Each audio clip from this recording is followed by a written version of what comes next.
No nonsense gin drinking. All gin, no nonsense. Hello there, gin lovers. Welcome back. I'm Bobby Freeman, and this, as you probably know by now, is No Nonsense Gin Drinking, the only channel on YouTube to come to you from a freezing cold garage with no heating or air conditioning, a beautiful matte grey wall which I painted myself, and a shirt which is quite literally ripping at the seams. And today, my friends, we feature a gin for you which not many people will have heard of. Indeed, I hadn't heard of it, but it was gifted to me by one of my neighbours, Dan, whose address is joking, Dan. This, my friends, let me introduce you to it. This is Norfolk Gin. Now, if you're not familiar with Norfolk, you're not the only one, because I don't think, despite living in England and it's being a pretty small country, I don't think I've ever been to the area named as Norfolk. In fact, the only fact I can think of about Norfolk is Alan Partridge, the famous Steve Coogan comedy character, is based in Norfolk. And I think that's it. In fact, if you know any interesting trivia or facts about Norfolk, please feel free to put them in the comment section below. But until then, let's just, crack on with it, because I'm literally finding out in real time with my viewers. So then, I was going to say, let's find out what they say about it on the website. Unfortunately, if I read it all out, I'd be here all day, because there is indeed a great amount of content on the website. It's an extremely small distillery, and every now and then on this channel, we do like to give the small ones a mention, because let's face it, they could be the big ones of tomorrow. Norfolk Gin is in the style of a bathtub gin, smooth, aromatic, and satisfying, a bit like myself. The main botanical is, of course, juniper, and others add aroma and depth of flavour notes. No, they don't. Others add aroma, depth, and high notes, almost floral, yet balanced with citrus. The other added ingredient is music. Jonathan bombards and serenades the gin with all manner of music while the botanicals are being steeped, and is convinced that this adds to the spirit of soul of Norfolk gin. So this gin here apparently has been sung to by a man named Jonathan, which I can only assume is a good thing. Wouldn't it be lovely if we were all sang to and serenaded by a man called Jonathan? But until that happens, let's get the old top off, shall we? And oh god, it's really one of these bloody stubborn bits on the top. Sometimes I like to try and talk all the way through it to see if I can just bridge the gap without having to do a jump cut. Sometimes I manage it, sometimes I do. Oh, it's looking good. Here we go. It's probably getting, but I've done it. There we go. No jump cut today, my friends. Or maybe just a little one. So here we go with the squeak test, the cork test, I beg your pardon. Haven't done it for a while, have I? So Norfolk Gin, squeak, cork test. The Norfolk, good God. The Norfolk cork test. The Norfolk cork test. So going for a squeak, or absolutely silent, like it's running on oiled girders. Girders? Oiled rails. You know what I mean. Go for the full ball. Oh, not particularly great. Have you seen that fly that's going around? I haven't got my swatter. Never mind, don't worry about the fly. So yeah, cork test, little bit disappointing. I think the neck was slightly wide and the cork was slightly small, but it doesn't matter, of course. It's just a bit of fun. So then, let's get this in the old. So I think this is going to be, oh, it's a slightly sort of yellowy gin. I'm not sure what would be causing that, I don't know, but it's yellow nonetheless. So let me get my nostrils in there and have a good old sniff. Oh, smells a bit gardeny to me. A quite extremely floral essence of, don't know, flowers. I don't really know. I know some people say I should go into more detail, but ow, smacked it in my teeth. To be honest, when it's florally, I can't really discern one flower from another, but it's got, oh yeah, almost a sort of a pollen-y kind of essence to it. Nice. Reminds me of the sort of thing, it's almost a sort of almost a winey sort of hint to it. My granddad used to make these great big bottles of wine out of nettles, and he'd keep them on the side in the kitchen. There was sort of a gardeny sort of smell about that as well. So it brings back a few memories for me. Anyway, let's get the old tonic in there, shall we? And make a little gin and tonic. Don't know why I said it like that. Anyway, let's find out the ABV. It is, not much information on here. Oh, it's written in hand on the back. 39% ABV. Ooh, so it's a little bit weaker, this one, which means you probably could pour it a little bit stronger.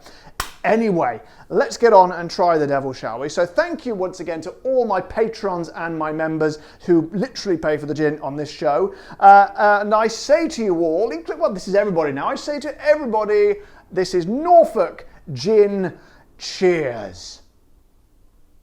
Hopefully you can't hear that plane going overhead. You know what, I don't care. If there's a plane going overhead, there's a plane going overhead. It's not going to stop me drinking my gin, god damn it. So here we go.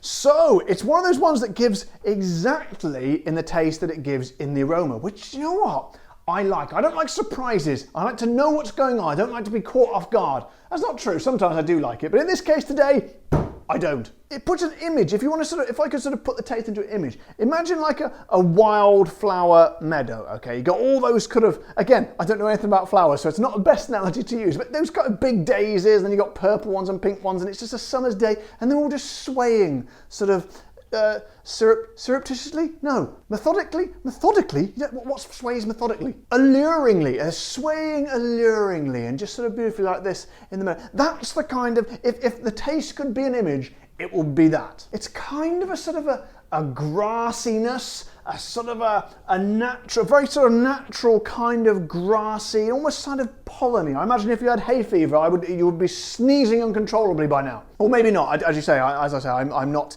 an expert in flowers, nor am I a doctor. However, oh God, the smell just, poof, it's like it just punches you right in the nose, but in a pleasant way, just before, oh yes, just before it even hits the mouth. And it just, and yeah, there is, to me, a kind of a sort of a winey essence as well, just a tiny little bit. Juniper, I have to be honest, falls into the background behind this sort of great big sort of thick, heady, sort of flowery, floral essence. It's the most floral gin I think I've ever had. Now, some people might not like that. It might be a little bit too much for them. Personally, I think on a summer's afternoon, it's definitely a summer drink, not really a wintry drink. I think summer's afternoon, get in your garden, try a bit of this. Oh, there's not going to be many better feelings than that. So then, let's give her a go neat, shall we? Straight out the bottle like a yeah, to me, a little bit harsh when you have it neat. It's kind of, which is weird because it's actually quite a weak gin, slightly weaker than you'd usually expect, but it's kind of a real burn to it, a real fire. But the neat gin drinkers will surely love it. But to me, again, those flowery flavours are kind of compressed into a bit of a lump.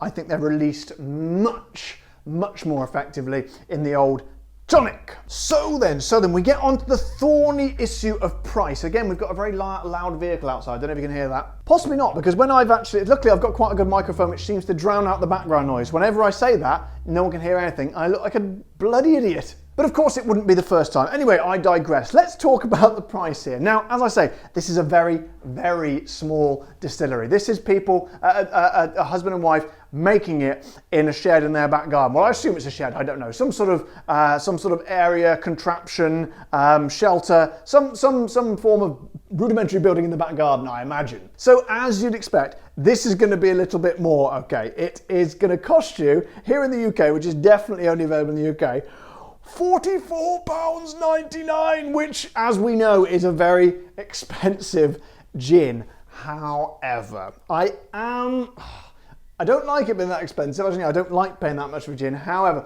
when you are a sort of a very sort of small, almost homemade kind of a home brewed gin like that, you can kind of forgive it, because otherwise they will literally make no money and not be able to put food on the table and starve to death. So, as much as it is a very high price, I kind of forgive it because it is a very sort of small, I'm suppressing a burp again, can you tell? Oh, one day I'll keep it in just for a laugh. But yes, as I was saying, very expensive, but also a very special little gin. So then, to sum up, my friends, as I say, a lot of you, I have viewers from all over the world. They get in touch with my show on a regular basis, and it's always lovely to see where I think I've got like over 60 different countries watch this show now. So the vast majority of you aren't going to be able to get this, and you'll be thinking, what's bloody Freeman wasting my time for on this? Well, as I said, sometimes it's nice to sort of give some of these little guys a bit of a chance, a bit of exposure on the behemoth channel that is No Nonsense Gin Drinking.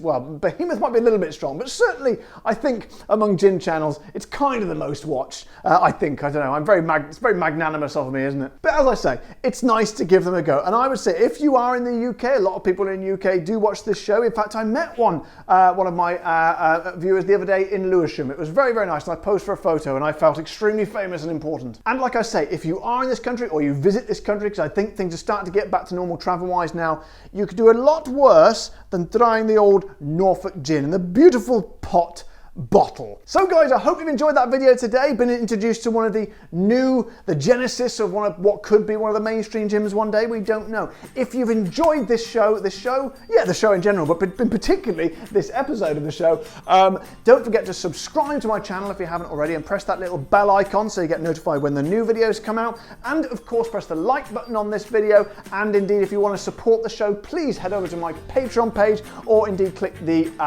button below this video to become a YouTube member. But until next time guys, you all know the drill. Take care, stay safe. Thank you to all my YouTube members and patrons, and keep drinking le gin, as they say in France.